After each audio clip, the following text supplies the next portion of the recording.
What do you get when you throw two natural born intuitive mediums together with a passion for animals and empowerment? Spirits, angels, and guides. Oh my. I'm empowerment medium Tara Diana. And I am intuitive medium Nancy Brady. Together, we focus on the good, The bad, and the ugly of working with the spirit realm. but mostly we're focusing on the good. Well, hello, Tara. Hello, Nancy. How are you?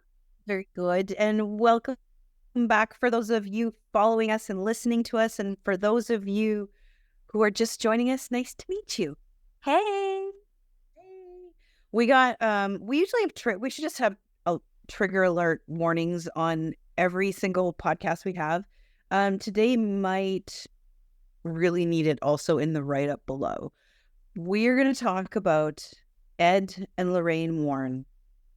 And there's all sorts of good stuff we're going to talk about, so stay with us. This probably will end up being a 2-part podcast. I feel 2 parts, and I'm going to tell you why. So Ed and Lorraine Warren, their notoriety is Annabelle, the doll Annabelle, the movies Annabelle, The Conjuring, parts 1 and 2, Amityville. Amityville is the one that they are really well known for. And it's interesting that, I mean, all of those movies are quite old. The originals of them are getting quite old now. I mean, definitely Amityville, and I have the date of it there. But they are such an interesting couple. And here's the thing is that when I first saw Amityville, I was already a medium in the sense of, you know, I was doing the work without necessarily recognizing it, but I wasn't super into it. And it wasn't until like Amityville 3 came out, for God's sake. I don't know how many times they can turn this over. But anyway, The Exorcist is on its like 300th, so whatever.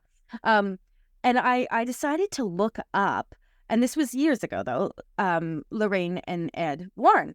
And what I found was really, really disheartening. It just was. And now where I am in my work as a medium, I do not call myself a paranormal investigator, although I do go and clear homes and stuff like that. I can see ghosts. Yes, I can. I talk to dead people. Yes, I can. But I don't call myself a paranormal investigator. I don't walk around with all the different cool little gadgets that people do, because I can walk into a room and tell you if spirit's there. So for me, I like simplicity in my world. But it was disheartening for me because Ed and Lorraine, Nancy, how much do you know about them, boo? Well, I can tell you I love all the movies. Yeah. I have deep dove into their history here and there. I do know there is a lot of controversy around them. But I can tell you The Conjuring, guys, if you love horror movies, great movie. Really, really great. But so the thing to keep in mind is I do feel Hollywood really amped up, like the Annabelle doll and all of those things. And Oh, for sure. And Nan, let's be honest. I'm pretty sure the Warrens ramped up a lot of this stuff too.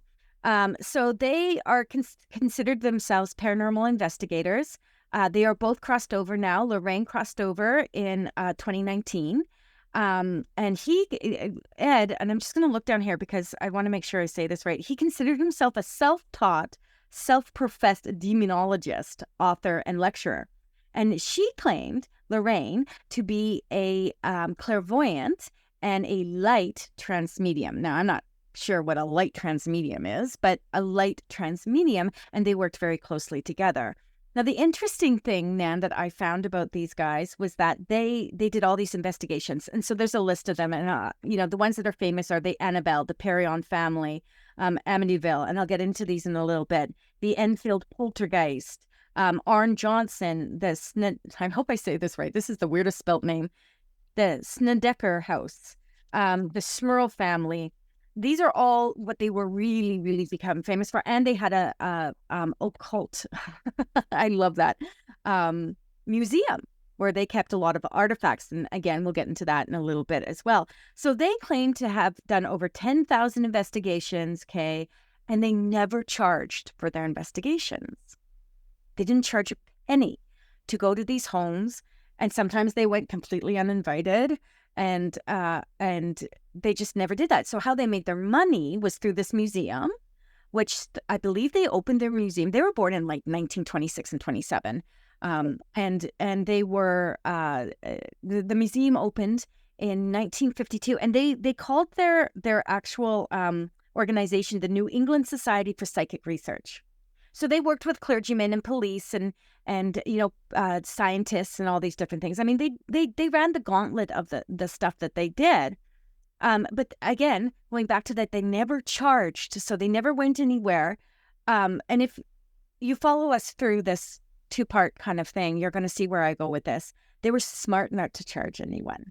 They were really smart, because then no one could say they were doing this for the money. And you guys will all get my drift as we move into this. But how they did make their money was from writing the books, public appearances, selling the rights to the movies, and that museum. That's where they made all their money. So it was a very, very interesting. And they were devout Catholics, Nan. I'm sure you read that. But they were devout Catholics. And I do know that their daughter's husband is taken over looking after the museum and taking the doll on tours and stuff like that. Yeah, and I know that the museum actually closed after Lorraine died. And I know that he's looking after some of those things. And I know there was this whole like debacle where a bunch of people paid money to go to a dinner, and it was supposed to be a dinner where they got to watch movies about or slides or whatever about Lorraine and Ed, and they got to see the Annabelle doll and all this, but they never got to go to the museum, and they were pissed. These people they just never got to go into the museum because there's some kind of zoning issue. Yeah, there's some kind of zoning issue where you can't have this business, because they always ran their business, everyone. They always ran their business out of the basement of their home. Okay. So, but apparently you can't, they couldn't have these tours anymore or anything. And so that's why it really closed down. But they do claim to have investigated over 10,000 cases. Now, all the cases that I've read, the big ones, they have 10,000 cases. They do not have 10,000 cases for us to read and go over. Let me tell you, they've got their famous ones, and that's where the book ends. Do you know what I mean? But they do talk a lot about demonic possession. And every one of these, and let me give you an example. Are you okay for me to give an example? Do it. Annabelle. According to the Warrens, in the year 1970, roommates claimed their Raggedy Ann doll. Now, let's touch this for a second. The doll that you see in the movie Annabelle, that scary, horrific, absolutely terrifying doll that you look at and be like, who would buy this doll? It's not the doll that is actually Annabelle. Annabelle looks like Raggedy Ann. Like the Raggedy Ann dolls you and I had growing up. Yep. And I will never look at Raggedy Ann again. The same, which is what they wanted. But anyway, was possessed by the spirit of a young girl named Annabelle Higgins. So there's possession number 1, okay? Stick with me, baby. The Perron family. In 1971, the year I was born, the Warrens claimed that the Harrisville, Rhode Island home of the Perron, I might be saying that wrong, Perron, Perron? Okay, that sounds family was haunted by a witch who had lived there in the early 19th century. According to the Warrens, Bathsheba Sherman, the witch was named Bathsheba. That's convenient. Sherman cursed the land so that whoever lived there somehow died a terrible death. Okay, that's a curse. So we've got the possession and a curse. Amityville. The Warrens are best known for their involvement in the 1975 Amityville horror, in which New York couple George and Kathy Lutz claimed that their house was haunted by a violent demonic presence so intense that it eventually drove them out of their home. Okay? Then it goes on. We'll go on to that. Possession, we're on to number 3. We've got 2 possessions, 1 curse. Are you with me? Enfield poltergeist. In 1977, the Warrens investigated claims that a family in the North London suburb of Enfield was haunted by poltergeist activity. Again, poltergeists. Nothing in this is talking about spirit. Nothing is talking necessarily about ghosts, which we believe is residual energy. It's all demonic. It's all possession. It's all curses. And that was actually the the story that inspired The Conjuring 2. Arn Johnson, 1981. Arn Shanae Johnson was accused of killing his landlord, Alan Bono. Ed and Lorraine Warren had been called prior to the killing to deal with alleged demonic possession of the younger brother of Johnson's fiancée. Oh my God. 6 degrees of separation. The Warrens subsequently claimed that Johnson was also possessed. At trial, Johnson attempted to plead not guilty by reason of demonic possession. Nancy, we need to do a research into how many people have ever successfully claimed demonic possession and been let go in court. I would just like to know the numbers on that, please. Yeah, if there are any numbers on that. So we're back to possession again, right? Demonic possession. The Snedeker house. In 86, Ed and Lorraine arrived and proclaimed the Snedeker house a former funeral home to be infested with demons. Infested? With demons. The Smurl family. Jack and Janet Smurl reported their home was disturbed by numerous supernatural paranorma, including sounds, smells, and apparitions. The Warrens became involved and claimed that the Smurl home was occupied by 4 spirits and also a demon that allegedly sexually assaulted Jack and Janet. I am a devout Catholic. Trigger, trigger, trigger, trigger, trigger, trigger, trigger. I believe in demonic possession. Yeah. Hard stop. Well, and you know, okay, again, we're going to trigger people here, but that is how the patriarchal church kept people under their thumb, was the fear of hell and the fear of demons, because then they could, yeah. Okay, keep going. So those are the main ones, the really, really, the big ones. I mean, they were also responsible for training, several self-described demonologists. And, this is what they did. This is how they actually made their money. Now, I want to say something before we get into this, into the museum a little bit. And maybe in the next podcast, Nan, we should talk about, what the skeptics thought of them and how things were debunked and how we feel about their investigations and whatnot in the next one. You're cool with that? So they had this museum, and in the museum were things like that Annabelle doll, like I said. And the Annabelle doll, as I said, was Raggedy Ann looking a little ragged, placed in a holy box, which I don't even know what that means. Maybe it's been blessed with holy water or something. And the Raggedy Ann doll was claimed to move and have murdered someone. We'll get into that after. But this doll in this museum, in this holy box, had a sign, a huge sign on it that said, "Warning, absolutely do not open. Absolutely do not open." That is good fodder for like, ooh, kind of stuff, right? This is what makes me feel like the Warrens were not legit. She might have been a medium. Showmanship of it all, right? Yeah, it just makes me feel they had a pearl necklace that they claimed that anyone that wore it choked or were strangled to death. They had a copy of, and I say this name wrong, so I'm hoping I've written it down somewhere here. They had the original copy of the Book of the Dead, it's got this really crazy name, Necro. I was gonna say something that probably wasn't right. I'm just looking at him.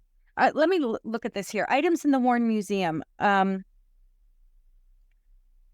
Yeah, they had the Raggedy Ann doll. Oh, here it is. Oh, no, that's not it. Sorry. Anyway, they had these dolls. They had these books. They had all these things. And see here, it is temporarily closed in 2018 due to zoning issues, and then was closed in 2019. To be permanent, but however, you can still see some of the stuff via photographs. Yeah. So, here we go. Let me just say this quickly. One Yelp reviewer, you gotta love this, claimed that a 6-person minimum was required to visit at $75 a person. Another complained about paying for a dinner with Annabelle experience in 2016 that involved a buffet, video clips of the Warrens, and the presentation of the cursed Annabelle doll from the Conjuring case, but no access to the museum itself. It's all, this is how they made their money. This is how they made a living. Yeah. This is the kind of stuff that makes you go, shit, Mm. right? Yeah. And you know, I feel that when you watch the movies, they're great movies. Yeah. They are not based in reality. Not based in the reality that you and I as intuitive mediums, people that see people on the other side, you know, deal with. They're just Right. When was the last time that you walked into a home and were attacked by spirits? Now, and trust me, audience, lovely people listening as I put a pretend phone to my ear, others watching, we know that there's lots of people out there, and I don't judge them. I don't necessarily believe them, but I'm not judging them on what they feel they saw or whatever, that believe that spirit can attack you, that spirit can do things to you, that spirit does bad things. I don't go down that rabbit hole because spirit has never done a bad thing to me in my life. Spirits try to get my attention. But we've also chose to work in love and light. That's right.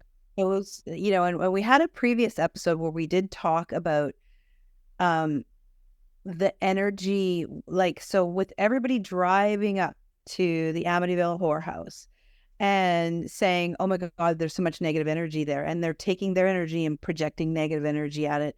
It's no surprise that the energy feels negative and heavy and dense, right? For real. But I will say that spirit cannot throw you down a flight of stairs. Spirit cannot make you pick up a knife and slice your lover's throat. A doll cannot. I don't care. Come at me. Call me a fake, call me a phony, whatever. I don't believe in any of that stuff because spirit to this day has never shown me that. Has never, ever shown me that. And Nancy, I don't know about you, baby, but when someone calls me up and says, hey, can you come to my house? My house is feeling yucky. I know there's a spirit in here and it's not a nice spirit and it won't leave me alone and it keeps me up all night and all this stuff. Three things. Thank you, Tony. 3 things happen. 1, it's either your guides or a spirit itself trying to get your attention. So it's not necessarily that they are doing terrible things. It is that you are either afraid because it is odd. It is not normal. It's not comfortable. 2, mentally unwell. Schizophrenia is a real thing, people. Or it is energy that is just residual. It has just built up. Negative energy over time. Built up until you feel like you're being choked by it. So you feel like your home is shit. Mm-hmm.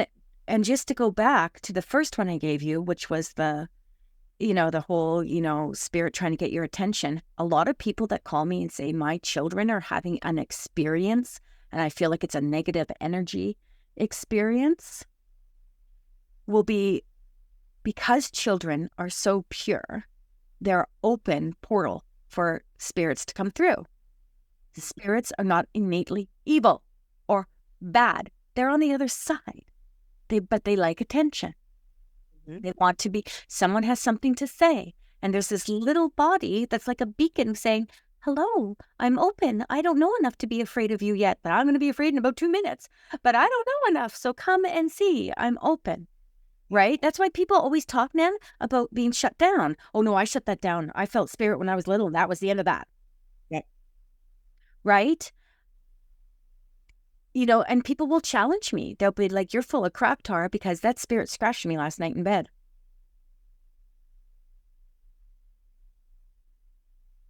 Yeah, I see your scratch. Do you remember when we talked about using only 9% of our brain and doing stuff in our subconscious? But people don't want to hear that. If they want to say they're possessed, they're going to say they're possessed. Yeah. I'm real sitting in this, waiting for all the people to be like, you need to mind your business, girlfriend. And it's interesting. I did a reading and I sent you the picture. Uh-huh. For a girl, and spirit touched her and the imprint of the hand was on her.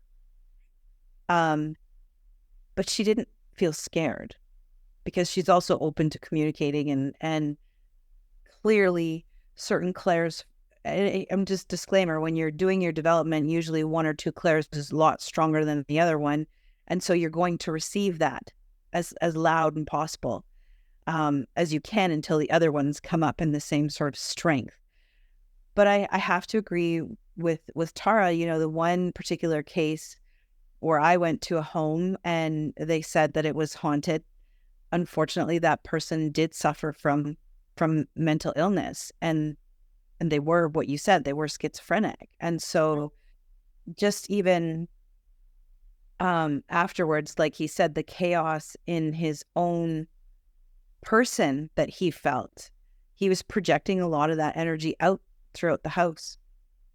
Right? And this is where you get ghost hunters and you get the paranormal, and Ed and Lorraine, they really did a good, they always said they had scientific evidence of this. They had pictures, they had, recordings, they had all of this scientific evidence. But I want to remind everyone that their scientific evidence was based in like the 1940s. They were born in 1926 and 27. So 1940s, 50s, 60s, 70s, where the stuff was not that great, right? The equipment you were using was not that great. So it was easy to manipulate things. And I know I read an article on the one photo where the daughter was proposed to be levitating or lifted up by whatever demon was possessing her. And they had actually discredited that photo. There's like a whole, we'll have to post the thing in the link, but there was like a whole five-page article on how this researcher sort of discredited with her levitation and how the photo was actually faked. It's interesting. I'm looking right here at the notes that I've taken, and there's so much written on it, but it all comes down to a few little things here. But here's a quote from someone, and this one is in regards to, excuse me. I'm just going to read this. According to a 1970 interview with the Connecticut Post, Steve Novella and Perry DeAngelis investigated the Warrens for the New England Skeptical Society. So they were what were they called again? The New England Society for Psychic Research, and they were called the New England Skeptical Society. They found the couple to be a pleasant couple, but their claims of demons and ghosts to be at best as tellers of meaningless ghost stories and at worst dangerous frauds. They took the $13 tour and looked at all the evidence the Warrens had. Remember, this was in 1997. The Warrens had for spirits and ghosts. They watched the videos, and at the best evidence that the Warrens had, their conclusion was that it's all blarney. They found common errors with flash photography and nothing evil in the artifacts the Warrens had collected. They have a ton of fish stories about evidence that got away. They're not doing good scientific investigation. They have a predetermined conclusion which they adhere to literally and religiously, according to Novella. Lorraine Warren said that the problem with Perry and Steve is that they don't base anything on a god. Novella responded, it takes work to do solid critical thinking, to actually employ your intellectual faculties, and to come to a conclusion that actually reflects reality. That's what scientists do every day, and that's what skeptics advocate. So here is the thing. I'm not going to read any more of that. We'll save that for the next stuff. But here's what I'm going to say. There is a very fine line between being fraudulent, being religious, and in your belief of what you are seeing. And this is why we talk about why it's so important to develop your ability to trust, not based on religion, not based on preconceived notions, thought patterns that have been taught to you, but to really do the in-depth work of self-development in your spiritual, intuitive, innate nature. That is just a must, because as he said, these were lovely people, very pleasant, very nice to talk to. Yeah. But this guy, there's another quote in here that says he wouldn't trust Lorraine with a 10-foot pole with what she said.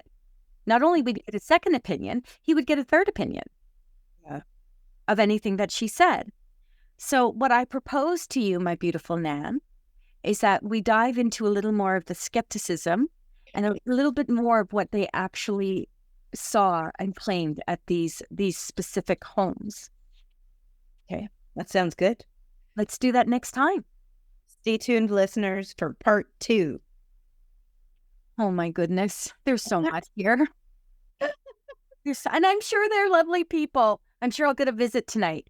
Yeah, Lorraine will come pop into your bedroom. Hey. Hey, you're not being very nice to me. It's not, and I will say this. I'm not judging them. No. This isn't a judgment. This is just what I see as fact and how they have put things together and what it looks like. Exactly. Again, come at me with your demon stories, people. Come and tell me how spirit threw you down the stairs or, whatever. But realistically, take a look at all this information that we just provided, this little bit of information, and it looks like a con. Yeah. We're going to leave it there. Stay tuned for part 2. Thanks for listening, everyone. And we'll see you next podcast, or hear you. Go hide your Raggedy Ann dolls. Bye.